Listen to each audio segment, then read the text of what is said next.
Nous continuons donc aujourd'hui la série d'études bibliques sur le Saint-Esprit. La semaine dernière, nous avons vu l'action du Saint-Esprit dans la vie du croyant. Le thème était « Je ne vous laisserai pas orphelins ». Ce matin, nous allons voir ensemble les dons de l'Esprit. Je vous propose donc de lire avec moi dans 1 Corinthiens chapitre 12, le verset 1 à 11. 1 Corinthiens chapitre 12, verset 1 à 11.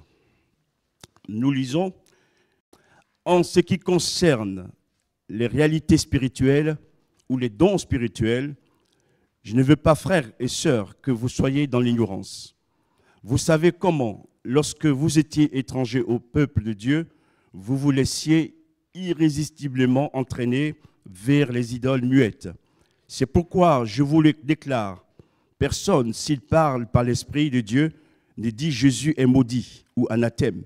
Et personne ne peut dire Jésus est le Seigneur si ce n'est par le Saint-Esprit. Il y a diversité de dons, mais le même Esprit. Diversité de services, mais le même Seigneur. Diversité d'actes, mais le même Dieu qui accomplit tout en tous. Or, à chacun, la manifestation de l'Esprit est donnée pour le bien de tous. En effet, à l'un est donné par l'Esprit une parole de sagesse, à un autre une parole de connaissance, selon le même Esprit, à un autre la foi, par le même Esprit, à un autre des dons de guérison, par le même Esprit, à un autre la possibilité de faire des miracles ou d'opérer des miracles, à un autre la prophétie, à un autre le discernement des esprits, à un autre la diversité des langues, à un autre l'interprétation des langues. Mais toutes ces choses, c'est un seul et même esprit qui les accomplit, en les distribuant à chacun, en particulier comme il le veut. Amen.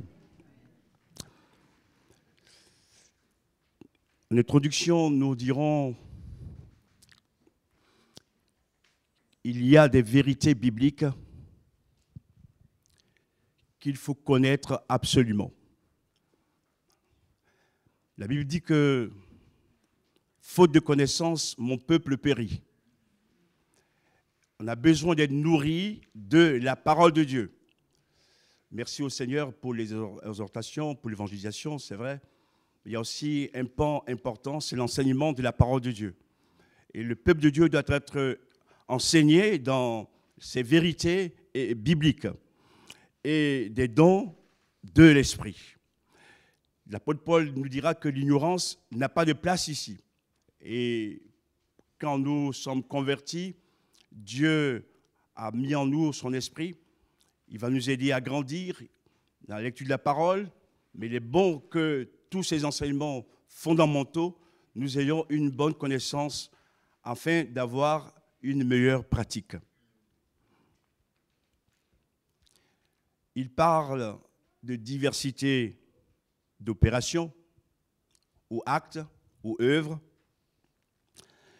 Et il dit que ces choses s'accomplissent dans l'Église, dans la vie des croyants, parce que Dieu est à l'origine de ces opérations. Tout cela est fait par Dieu qui opère tout en tous. Et il est bon que nous comprenions aussi que nous adorons un Dieu en trois personnes. Dieu le Père, Dieu le Fils et Dieu le Saint-Esprit. Et chaque personne travaille pour l'avancement du royaume. Et Dieu va se servir de nous pour accomplir son plan de salut dans ce monde. Il est question aussi de diversité de ministères ou de services. Mais c'est le même Seigneur qui les accomplit. Ici, il s'agit de Jésus-Christ qui donc appelle, qui accorde aussi les services, les dons, pour le service. Et nous devons aussi avoir une connexion avec lui. Et enfin, il parle également diversité de dons, mais c'est le même esprit qui les accomplit. Et ce matin, je vous parlerai donc de la troisième partie, les dons de l'esprit.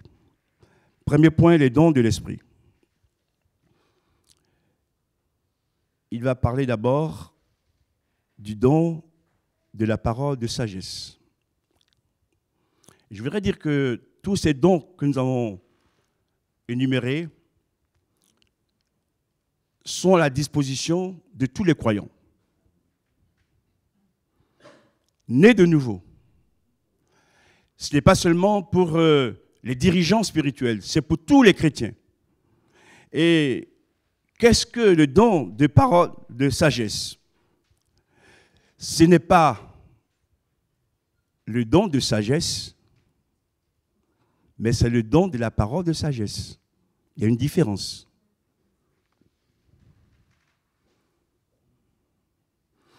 Cette parole de sagesse nous est donnée dans un moment spécifique pour des raisons particulières en vue de situations où il faut trouver une solution. Donc, ce n'est pas le don de sagesse, c'est le don de la parole de sagesse. Et une parole va sortir du milieu des croyants, des responsables, pour donner une solution à la situation. Une solution de sagesse. J'ai écrit ceci dans une situation compliquée. On reçoit une parole de Dieu, appelée parole de sagesse, pour débloquer la situation. Cela nous permet d'avoir une application correcte sur ce que Dieu veut, ce que Dieu veut faire. Parce que, bien sûr, nous sommes des croyants. L'Esprit de Dieu habite en nous. Mais il y a tellement de positions, de versions, de manières de voir les choses qu'il faut que Dieu lui-même nous ramène à la vérité et à l'unité.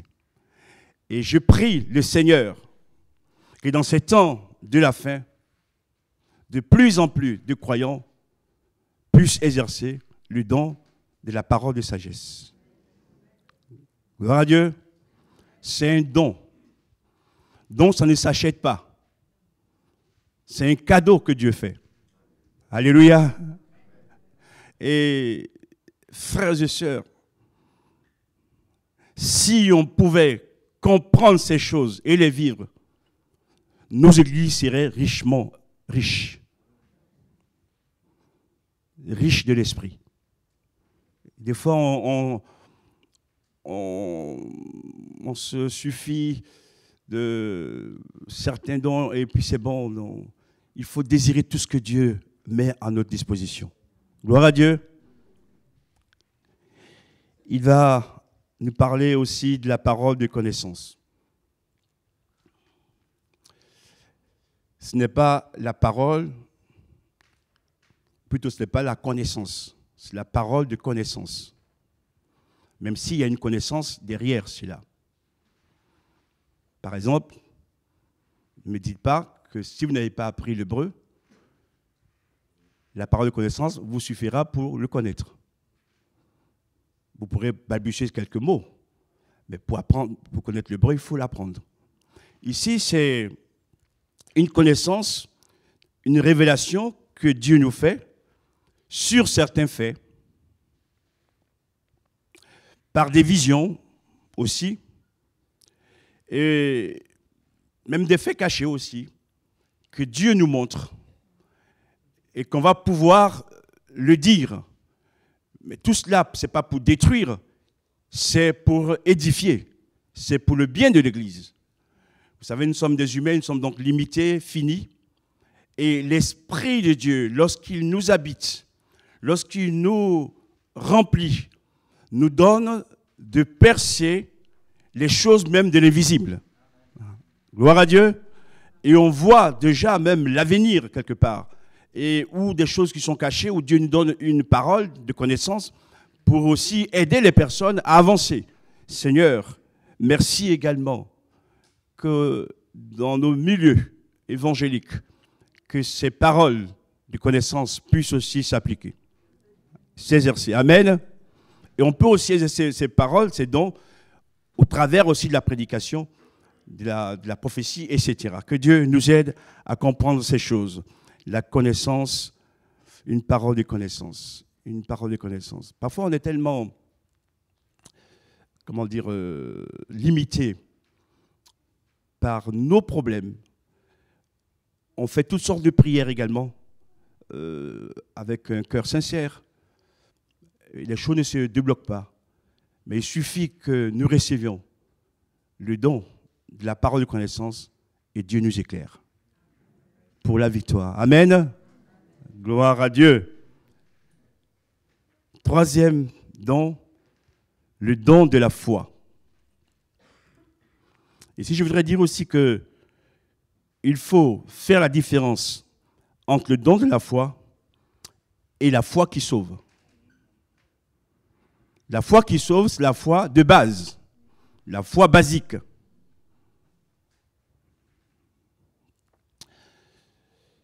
Il est question aussi de la foi qui est le fruit de l'esprit, mais que certains préfèrent traduire par fidélité. Il ne s'agit pas de cette foi non plus. La foi dont il est question ici, c'est la foi qui transporte les montagnes. Gloire à Dieu. C'est tout ce que ça vous fait? Aïe, aïe, aïe, Seigneur Jésus. La foi qui transporte les montagnes. Vous n'avez pas de montagnes dans votre vie? Tout va bien. Quand on reçoit cette foi de Dieu, frères et sœurs, quelle que soit la montagne qui est devant nous, elle disparaît.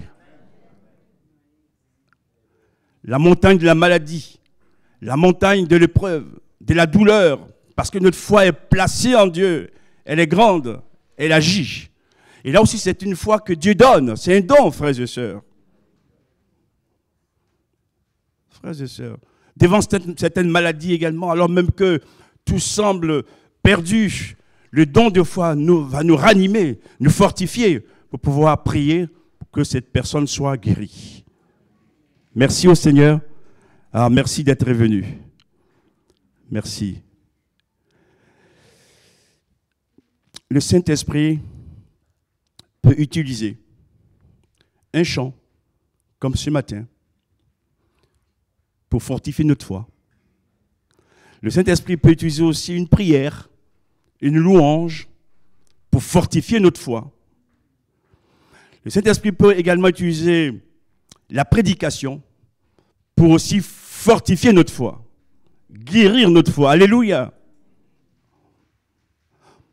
Et vraiment, je le dis, frères et sœurs, dans ce combat de la fin, il faut que notre foi grandisse. Parce que là, on a des grands défis à relever.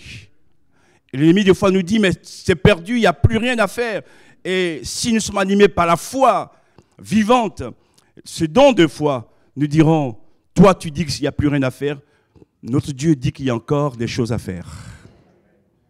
Alléluia. Merci Seigneur pour ce don de la foi.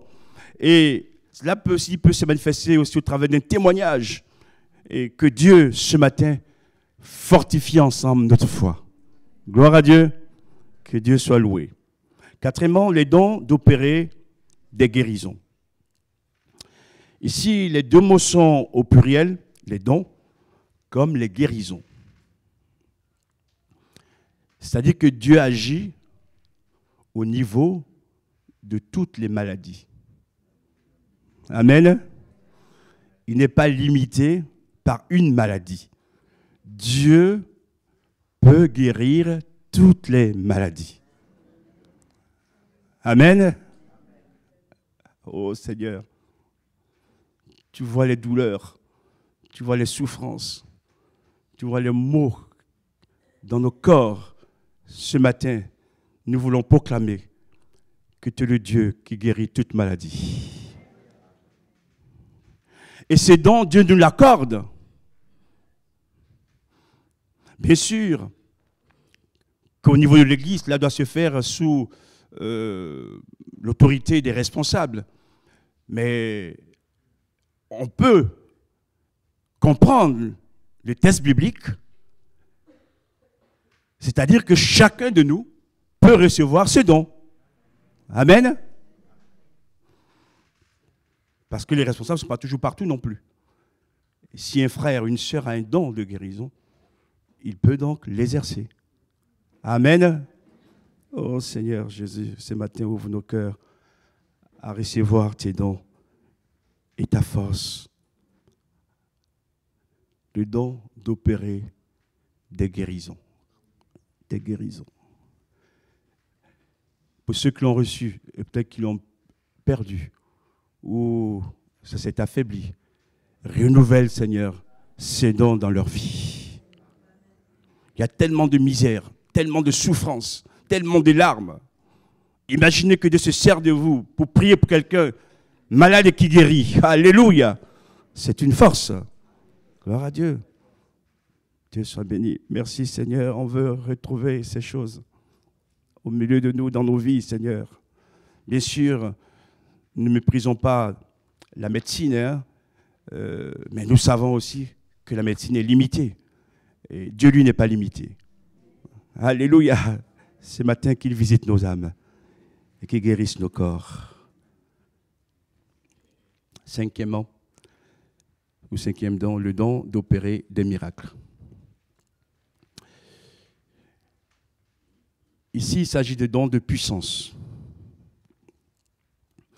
Ce sont les interventions divines dans le monde humain que je résume ici.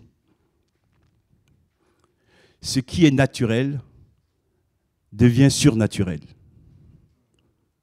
Ce qui est ordinaire devient extraordinaire.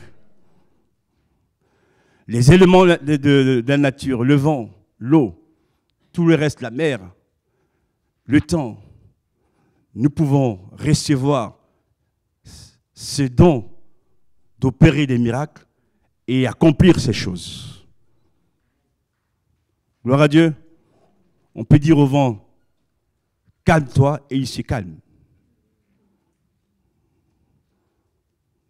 Gloire à Dieu. Je vous raconte cette histoire vraie.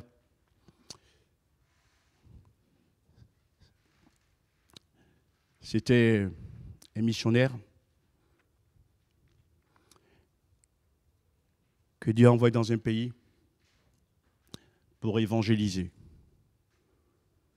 Il avait une équipe avec lui. Ils avaient beaucoup marché. Et à un moment donné, ils n'avaient plus de vivres.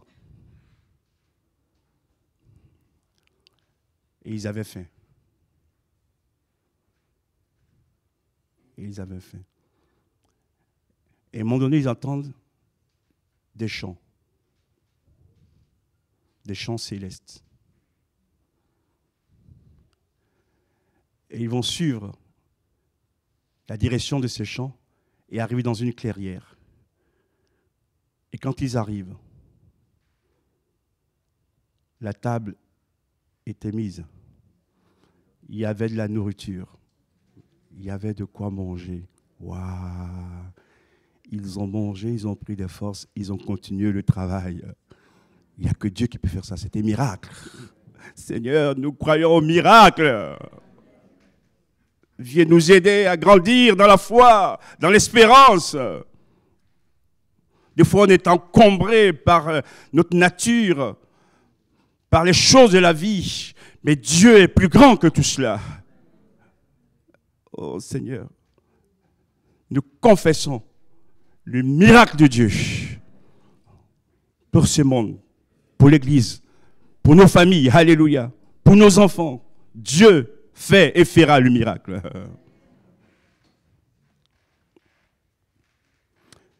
Sixième don, le don de prophétie. Là aussi, j'aimerais dire que le don de prophétie ne fait pas de nous des prophètes. Le prophète, c'est un ministère. Attaché à une personne comme le pasteur est un ministère. Alors que le don de prophétie, c'est un don qui va s'exprimer généralement dans l'église locale, à un moment donné. D'accord? Et puis j'aimerais aussi encourager des gens.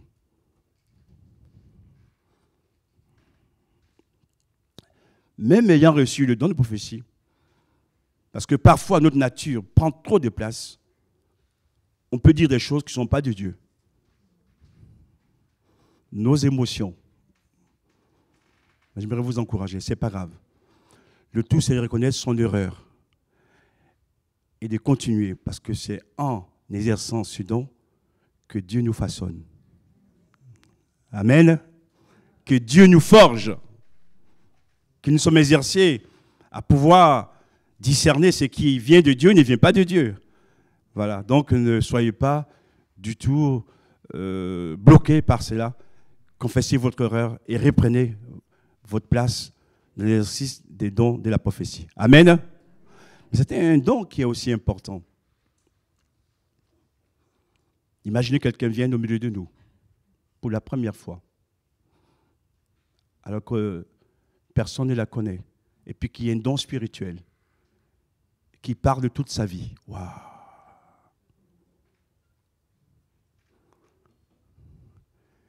La personne, même si elle est athée, elle sera convaincue que Dieu est au milieu de nous. Gloire à Dieu. Merci Seigneur. Pour les frères et les sœurs qui exercent ces dons, je demande au Seigneur de vous qualifier davantage, de vous donner de plus en plus de sagesse pour le bien de l'Église. Amen. Et ceux peut-être qui ne l'ont pas encore exercé et qui voudraient aussi le faire, commencez et Dieu vous aidera. Amen. Donc je disais qu'il ne faut pas confondre ce don avec le ministère des prophètes. Donc ce don s'exerce dans l'Église locale, touche des endroits sensibles de nos vies, révèle des choses cachées aussi. Ce don met en lumière les choses cachées, encourage, mais aussi reprend. Il y en a qui croient que le don spirituel, la prophétie, c'est juste pour encourager. Non, oui, c'est pour encourager, mais pas qu'encourager. Ça peut aussi parler des choses pas bonnes. Ça peut aussi nous reprendre. Dieu est amour, Dieu nous donne sa compassion, sa miséricorde, mais quand on est dans l'erreur, Dieu nous reprend aussi. Amen. Alors, si vous faites donner les dons dans le sens que d'encourager pour devenir populaire à l'Église, il y a un problème. On ne cherche pas à être populaire. On dit ce que Dieu nous dit de dire. Amen. Et des fois, ce n'est pas évident. Mais ne vous en faites pas. Si c'est Dieu qui vous donne la pensée, il vous protégera.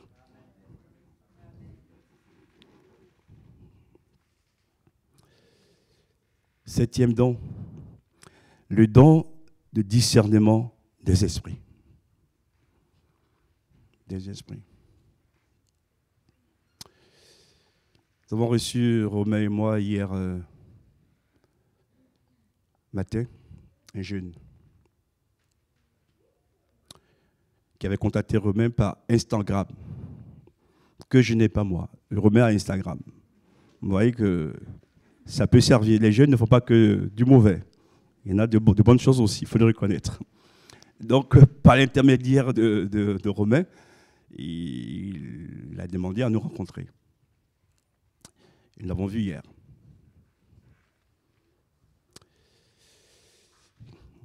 Il était du côté de la Bretagne. Après, il a été fait son service militaire en Côte d'Ivoire.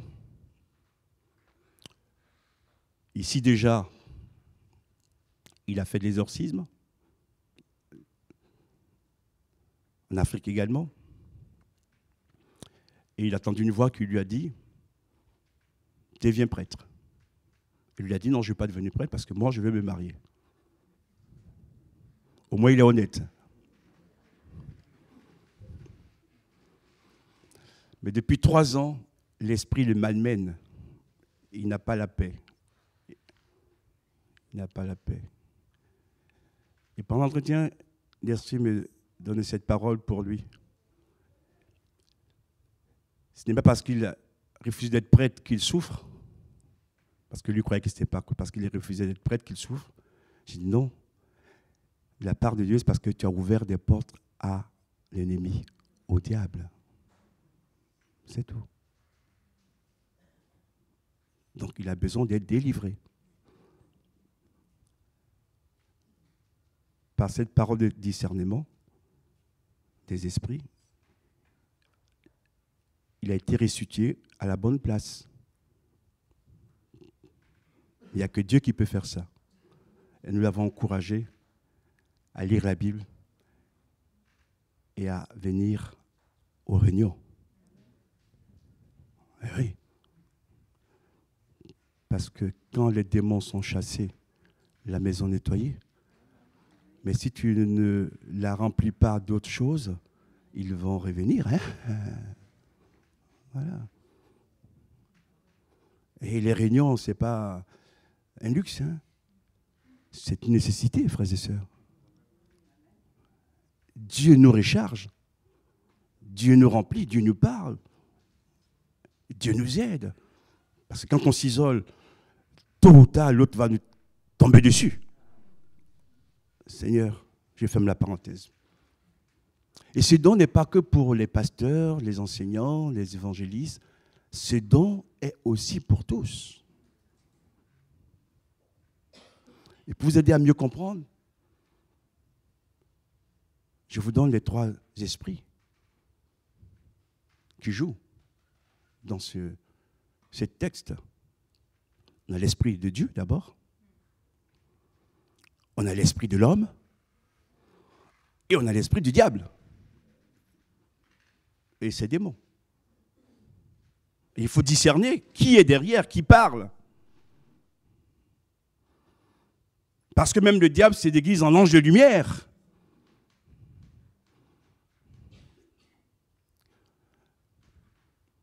Et la personne d'ailleurs que nous avons vue hier nous disait également que des voix leur parlaient, à lui et à ses frères et sœurs. Et cette voix prenait la voix de la grand-mère, qui connaissait les prénoms de la famille. Mais la source n'est pas bonne, ce n'est pas Dieu qui lui parle, c'est l'ennemi qui fait ça. Ceux qui sont morts et sont à leur place. Et ce n'est pas à eux de nous parler, de nous dire des choses. On rentre dans le spiritisme. Frères et sœurs, là aussi, l'Église, les chrétiens doivent avoir une connaissance. Ne jouons pas avec le feu.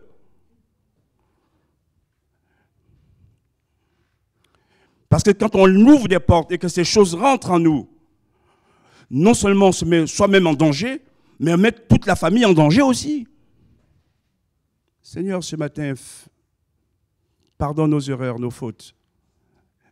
Ma prière, c'est que de plus en plus d'hommes et de femmes, croyant en Dieu, reçoivent le don du discernement des esprits. Ça va vous accorder une paix immense dans les situations. Dieu règle lui-même le problème. Et au lieu de vous tromper, vous voyez les choses. Et vous prenez la bonne direction. Seigneur, ce matin, nous avons besoin de ta grâce, de ta miséricorde.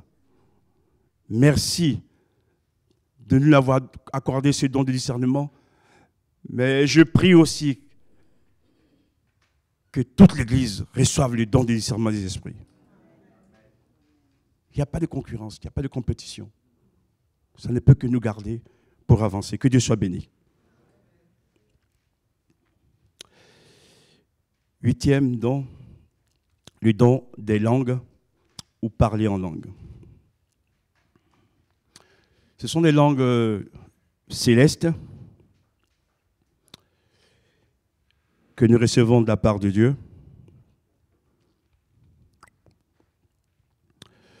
pour communiquer donc des vérités spirituelles. Et le don de parler en langue ou des langues s'exerce dans l'Église.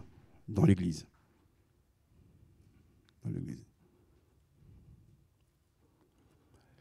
Et ces dons doivent être aussi supervisés. C'est comme le don de prophétie également. Tout doit être examiné à la lumière de la parole pour retenir ce qui est bon. Et j'ouvre donc une parenthèse. Pour nous pentecôtistes,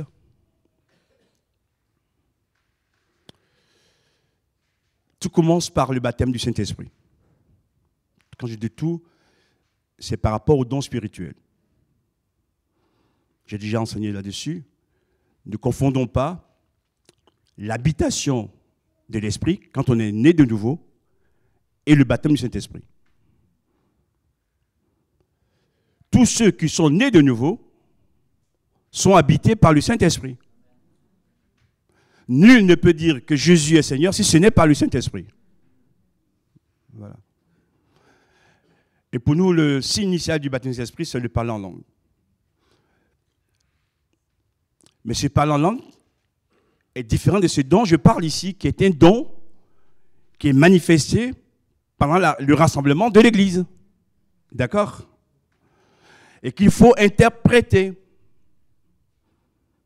Parce que si vous mettez à parler en langue et qu'il n'y a pas d'interprétation, ça va créer un cafouillage pas possible. Donc il faut que quelqu'un interprète là.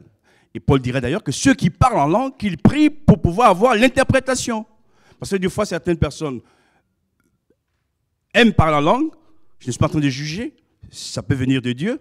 Mais quand elles ont fini, ah, j'ai fait ma part, que quelqu'un interprète. Donc tu peux aussi interpréter. Si quelqu'un interprète, tant mieux. Mais des fois, il n'y a pas d'interprétation. Et quand il n'y a pas d'interprétation, il vaut mieux se taire et ne pas parler pour parler. D'accord? Il faut aussi une sagesse. Et donc, on arrive, 9e don, le don d'interprétation des langues. Le parler langue est donné, il faut maintenant interpréter. Et donc, au sein de l'Église, il y a des gens à qui Dieu donne cette autorité de pouvoir interpréter ce qui a été dit.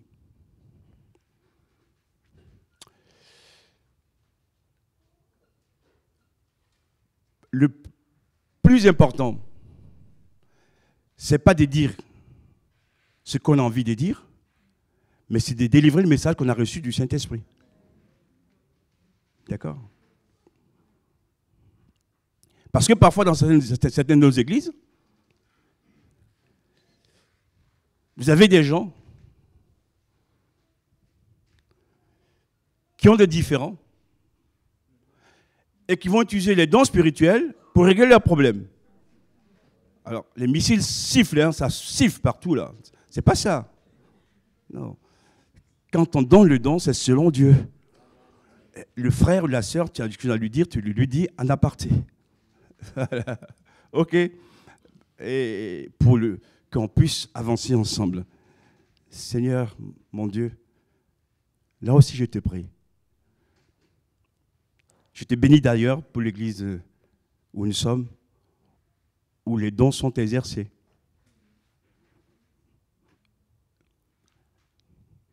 Quand l'église n'exerce plus ses dons, c'est qu'elle est en danger. C'est qu'elle est en danger. Il faut laisser la liberté à l'esprit de s'exprimer par ces manifestations. Tous ces dons sont à la disposition de tous. Tous ces dons glorifient Jésus. Amen. Ce n'est pas pour nous glorifier, c'est pour glorifier Jésus. J'arrive au deuxième point du message. Exercer les dons spirituels pour le bien de tous. C'est pour le bien de tous, ce n'est pas pour se faire du bien personnellement. S'il y en a parfois, s'ils n'ont pas donné leur don le dimanche, ils ne sont pas heureux. Dieu sait ce qu'il va faire, hein. Ne t'en fais pas. Et j'ai dit d'ailleurs, merci Seigneur. Mais si tu le fais, gloire à Dieu. Si tu n'as pas reçu de pensée, tais-toi et laisse Dieu faire les choses.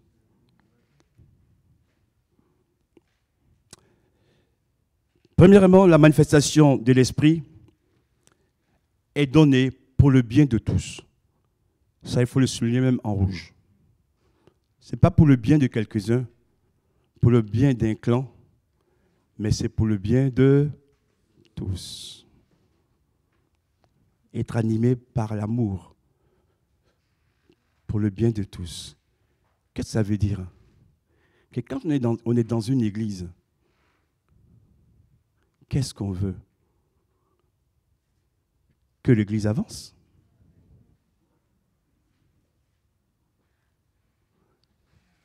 Que tout soit au bénéfice de la grâce de Dieu. Pas d'un clan ou des amis. Toute l'Église doit avancer pour le bien de toute l'Église. C'est la bonne vision, frères et sœurs. Pour ne pas rester en arrière. Donc tout cela doit se faire pour le bien de tous. Deuxième point, les dons ne nous appartiennent pas. Les dons sont appelés les dons du Saint-Esprit. Les dons appartiennent au Saint-Esprit, pas à nous. Nous ne sommes que des canaux, des instruments que Dieu utilise pour accomplir ces choses. Donc toute la gloire revient à Dieu et à Jésus et au Saint-Esprit. Amen. Troisièmement, les dons sont très diversifiés. Je dis merci Seigneur. S'il n'y avait qu'un seul don, oh là là, ce serait la guerre au milieu de nous. Il y a plusieurs dons. Donc il y a la place pour tout le monde. Il y a la place pour tout le monde. Et même les dons sont diversifiés. Pour ne pas qu'on se ressemble trop. Et chacun a sa place pour faire le travail. Les services, pardon. Et ce matin, j'aime le dire comme pour les autres cultes également, autre réunion, il y a un temps de prière présidé par un frère. Il y a la louange avec le groupe de louange. Il y a les dons spirituels et puis la prédication. Mais chacun manifeste le don selon ce qu'il a reçu pour la gloire de Dieu. Amen.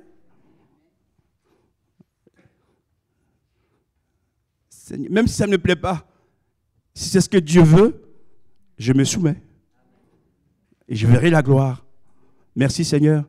J'aimerais prier aussi pour certaines personnes qui ont la bouche fermée depuis quelques mois au milieu de nous, que vos bouches s'ouvrent pour louer le Seigneur.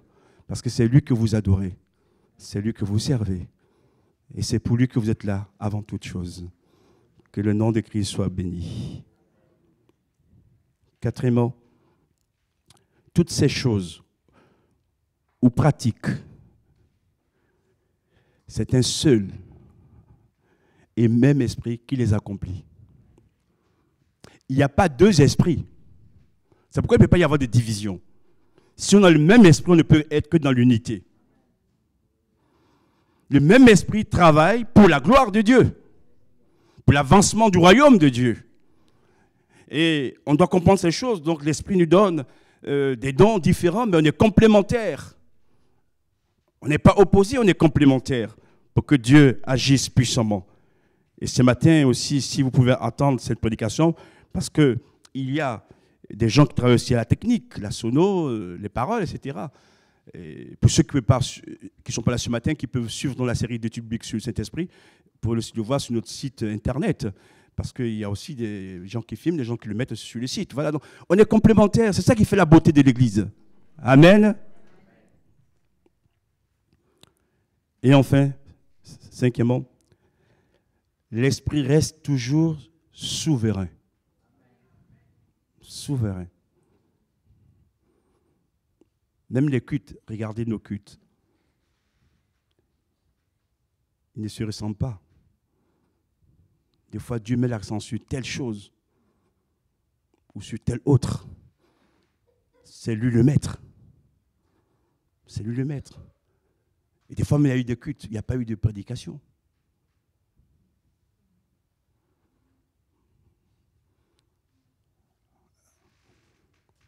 Eh oui. Dieu est maître parce que la finalité, c'est qu'on répare tous, saisis par l'Esprit et dirigés par la voix du Seigneur. Amen.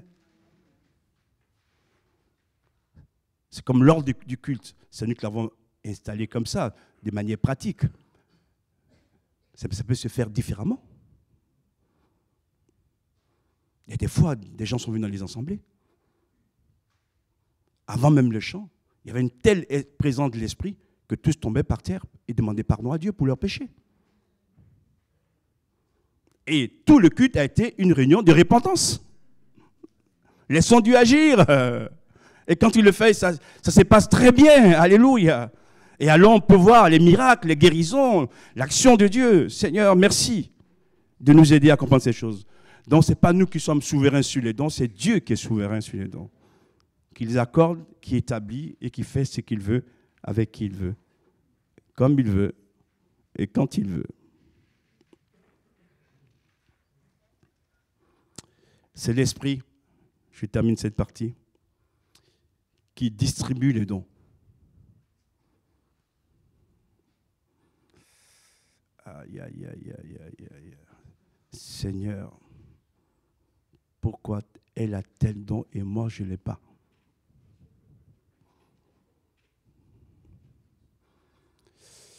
Ah, Seigneur, quand même. Je suis mieux qu'elle, non?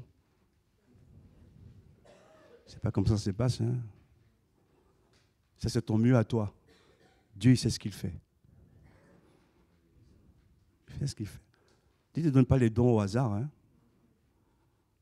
Il sait ce qu'il fait. Et je le remercie. Dieu est souverain. Il distribue les dons à chacun comme il veut. Comme il veut. Comme il veut. Je ferme la parenthèse. Et je vais conclure maintenant. On va lire ensemble. Romains chapitre 12, verset 6. Conclusion. Romains chapitre 12, verset 6 à 8. Nous avons des dons différents selon la grâce qui nous a été accordée. Si quelqu'un a le don de prophétie, qu'il exerce en accord avec la foi. Il y a un cadre. On ne fait pas ce qu'on veut, on ne dit pas ce qu'on veut. Si un autre est appelé à servir, qu'il se consacre à son service. Le service de l'autre, ce n'est pas ton affaire. Fais ce que toi tu as à faire. Que celui qui enseigne se donne à son enseignement. Et celui qui a le don d'encourager, à l'encouragement. Que celui qui donne le fasse avec générosité. Ça, c'est la libéralité. Que celui qui préside le fasse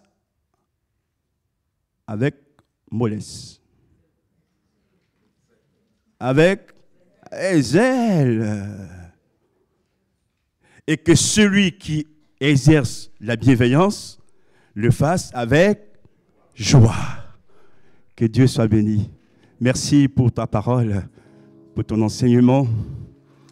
Nous voulons revenir dans les fondamentaux, vraiment recevoir ta parole pour la mettre en pratique.